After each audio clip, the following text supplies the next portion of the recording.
Cavewoman discovers her first telephone. The sun had not yet risen when Kira awoke. Not that it mattered much inside the cave, where darkness was a constant companion, broken only by the fire she kept burning in the center of her dwelling. She stretched, feeling her muscles ache after the previous day of gathering and hunting. At 23, Kira was considered experienced in her small community, a natural survivor who knew every forest trail, every edible plant, and every sign of danger. But that morning, something different awaited her. As Kira walked along the familiar path toward the river, where she usually fished and collected water, she noticed something glistening among the fallen leaves. Curiosity, that force that had kept her species alive through countless generations, drew her closer. It was a rectangular object, smooth and cold to the touch, completely unlike any stone or tool she knew. Kira picked up the object carefully, turning it between her hands. One of its faces was dark and reflective like still water, and she could see her own distorted face in it. The object was about the width of her palm and thinner than anything she could have carved. There were no sharp edges. It didn't seem to be a weapon. So, what was it? While examining the object, her thumb accidentally pressed something on the side. Suddenly, the dark surface came alive with a light so intense that Kira almost dropped it. Her heart raced, and she took a few steps back, holding the strange thing at a distance. The light wasn't like fire. There was no heat, no dancing flames. It was constant, cold, and contained within that piece of, what material could it be made of? After observing the object for a few moments without it doing anything but glowing, Kira slowly approached it again. On the illuminated surface were symbols she couldn't decipher. Small drawings, some seemed to represent the sun, others were simply too strange to understand. She touched one of the symbols and, to her astonishment, something changed on the surface. What Kira had unknowingly discovered was a smartphone. An iPhone, to be more precise, that had been lost by an accidental time tourist or perhaps left behind as part of some incomprehensible cosmic experiment. The device still had battery power, and the home screen now displayed the default apps in an orderly grid. Kira touched another symbol, this one green with a small circle inside a square with a tail. The messaging app opened. She couldn't read, obviously, but the images told her something.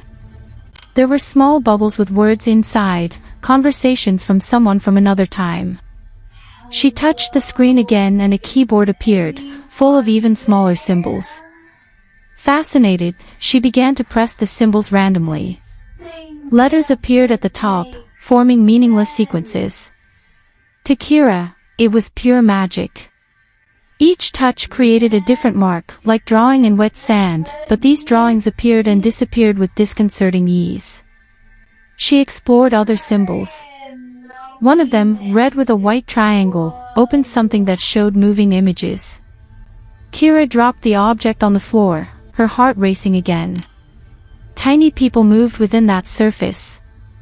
They spoke. They gestured. After the initial shock, she picked up her phone again and watched, mesmerized. It was a video of a kitten playing with a ball of yarn. For hours, Kira sat there by the river, exploring the magical object. She discovered that some of the images changed when she turned the object sideways. She found that she could slide her finger across the surface and different things would appear. She found the camera by accident and almost dropped her phone again when she saw her own face staring back at her in real time. It was as if she had captured a perfectly still piece of water inside that object, but water that instantly mirrored everything in front of it. She grimaced, moved the phone closer and further away, marveling at each reflected movement. Then, unintentionally, she touched the button that flipped the camera. Suddenly, she was seeing the surrounding forest through the object. But it wasn't just seeing through it. When she touched a white circle on the screen, she heard a strange sound, like a click. The image froze. Kira didn't understand that she had taken a picture, but she realized that she had captured that moment somehow. She repeated the process several times, taking pictures of the trees, the river, her own hands.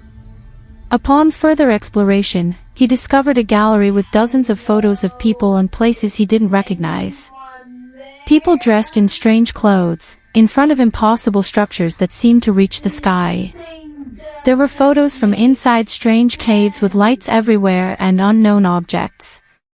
One photo showed a person inside something that moved, with circular wheels, looking through a glass. Kira had no context for any of it.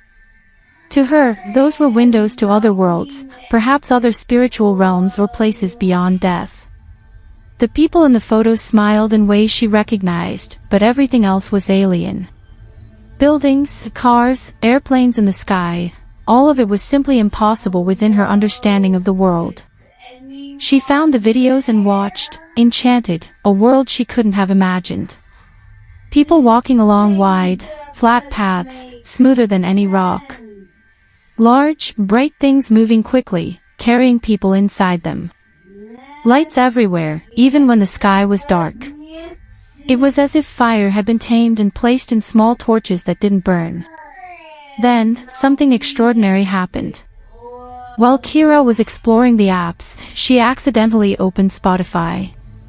Music started playing. She almost dropped her phone in the river. Complex sounds, melodies, and rhythms she had never heard before emanated from that small object. These weren't the simple sounds of drums and bone flutes her tribe knew. It was a full orchestra, with instruments she couldn't identify. Kira stood motionless, the phone trembling in her hands, tears streaming down her face without her understanding why. The music touched something deep within her, something that transcended time and culture. Beethoven, specifically the Ninth Symphony, filled the air around her. The birds stopped singing, as if they too were listening. When the music ended, Kira remained silent for a long moment. Then, with trembling fingers, she touched the screen again, trying to make the miracle repeat itself. She touched several different icons until the music started again, this time a modern pop song. She didn't understand the words, but the rhythm made her sway instinctively. The following days were filled with obsession. Kira hid the phone from the other members of her tribe, fearing they might destroy it or take it from her. She returned to the riverbank daily, exploring every aspect of that magical object. She discovered games, weather apps, maps that showed the world from a perspective she didn't understand. The map was particularly disconcerting. She could see her own location, a small, pulsating blue dot, surrounded by a representation of the local geography that was simultaneously familiar and strange. She walked with her phone and watched the dot move. Was it some kind of watchful spirit? An all-seeing eye from above? But perhaps the most profound discovery came when she found the calculator. Kira had a basic understanding of numbers. She could count to 20 using her fingers and toes, and understood simple concepts of plus and minus. But that app worked magic with numbers. She touched symbols and other symbols appeared. It took her days to begin to understand the pattern. 1 plus 1 always equaled 2. 2 plus 2 always equaled 4. The consistency was comforting, almost spiritual. The universe had rules that could be represented by those symbols. Kira began to understand that numbers weren't just for counting stones or days, but were a language of their own that described the world. The phone also had a notes app containing lists, thoughts, and reminders written by the previous owner. Kira couldn't read the words, but she looked at them with reverence, as if they were cave paintings from a distant tribe. She began to understand that those symbols had meaning, that they were a way of preserving thoughts. Inspired, Kira began using the camera more intentionally. She documented her daily life, photographing the places where she hunted, the plants she gathered, the members of her tribe. She didn't realize she was creating an invaluable historical archive, a window into Paleolithic life captured with modern technology. She only knew that this object could capture moments and preserve them. The phone's battery, however, was a distressing mystery. Kira noticed that the small symbol in the upper right corner was changing, becoming emptier. And with that, the screen brightness began to decrease, and the response to her touches became slower. She didn't understand what was happening. She knew nothing about electricity or batteries. Desperate to keep her magical object functioning, Kira tried everything. She placed it in the sun, thinking the light might nourish it, since the screen was made of light. She briefly submerged it in the river, thinking it might need water, like all living things. When that didn't work and the screen began to malfunction, she rubbed it with leaves, blew on it, even sang to it, as she would to calm a child. Finally, after about a week of constant exploration, the phone died. The screen went dark and no longer responded to her touch, no matter how many times she pressed the side button. Kira felt a profound loss, a grief for something she barely understood. It was as if a portal to another world had been closed, leaving her outside once again. But something had changed in Kira. In that week with the phone, her mind had been expanded in ways impossible to reverse. She had seen proof that there was more to the world than her cave, her forest, her tribe. There were people in distant places, living lives she couldn't imagine. There were sounds beyond those that nature created. There were ways to capture images, to represent numbers, to organize thoughts. Kira began making her own versions of the things she had seen. She couldn't recreate the technology, of course, but she could grasp the concepts. She created a simple system of symbols using charcoal on the cave walls, representing different members of the tribe, different animals, different plants. She wasn't inventing writing, but she was moving in that direction. She also began teaching the other members of the tribe about what she had learned about numbers. Using stones, she demonstrated that 3 stones plus 2 stones always resulted in 5 stones. That 2 groups of 3 were 6. The concepts were difficult to convey without written language, but she persisted. And at night, around the fire, Kira tried to recreate the melodies she had heard. She drummed out rhythms more complex than her tribe was accustomed to. She whistled, trying to imitate the tones that had come from that magical object. The others looked at her with curiosity and confusion, but some began to follow her rhythm. The dead phone remained with Kira like a talisman. She kept it wrapped in animal skin, hidden in the deepest part of her cave. Sometimes she would take it out and look at its dark, lifeless surface, remembering the miracles she had witnessed. She didn't understand that it was technology. She didn't understand the principles of electronics or programming. To her, it was simply magic, a magic that had touched her life briefly and then vanished.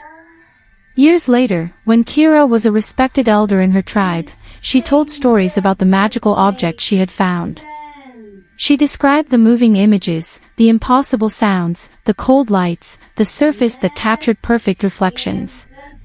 Most people thought they were stories, myths created by a creative mind. But Kira knew the truth. And in his cave, hidden among his most prized possessions, the iPhone remained. Its battery long depleted, its screen cracked from time and use, its internal circuits slowly deteriorating. But for a brief week, that device had been a bridge between 2 worlds separated by tens of thousands of years of human evolution. Kira never knew that the person who lost the phone was a 21st century scientist who had developed an experimental time machine. She never knew that the phone had apps that could have answered her questions if she could read. She never knew about the internet, about billions of people connected, about the accumulated knowledge of humanity available with a simple touch. But she knew enough. She knew the world was bigger and more wonderful than anyone in her tribe had imagined. She knew humans were capable of creating magical things. And she knew there was much to learn, much to discover, much to create. In that brief window of time, as she explored that piece of futuristic technology with the mind of a Stone Age person, something fundamental had shifted. Not just in Kira, but possibly in the course of her tribe's history. The seeds of abstract thought that the phone had planted would germinate in ways she would never live to see. Decades after Kira's death, when the cave was explored by modern archaeologists, they found something extraordinary. Alongside typical stone tools from the period, they found an iPhone, its exterior worn but still recognizable. the discovery was simultaneously impossible and indisputable. Analysis revealed that the phone was a model released in 2023, but it was in a stratigraphic layer dating back approximately 40,000 years. It was a temporal anomaly, an impossibility that defied all known laws of physics and history. But there it was, physical proof that something extraordinary had happened. Even more intriguing were the cave paintings found on the walls. Among the typical representations of animals and hunting scenes, there was something different. Symbols arranged in patterns that suggested an early notation system. Drawings of figures holding rectangular objects that shone. A scene that seemed to show images within images, as if the artists were trying to represent a canvas within a canvas. And there, on a hidden wall in the deepest part of the cave, they found what could only be described as a tribute. A female figure, drawn with extraordinary care, holding a rectangular object to the sky as an offering to the gods. Around her, symbols that seemed to represent light, sound, and images.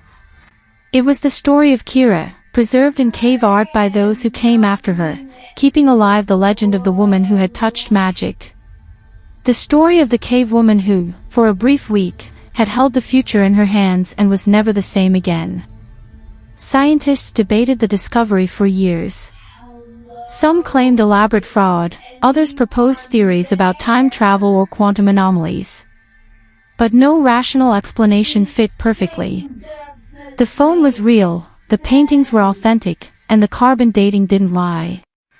And so, Kira's story remained, half fact and half legend, a reminder that the gap between the past and the present is both immense and, strangely, quite small.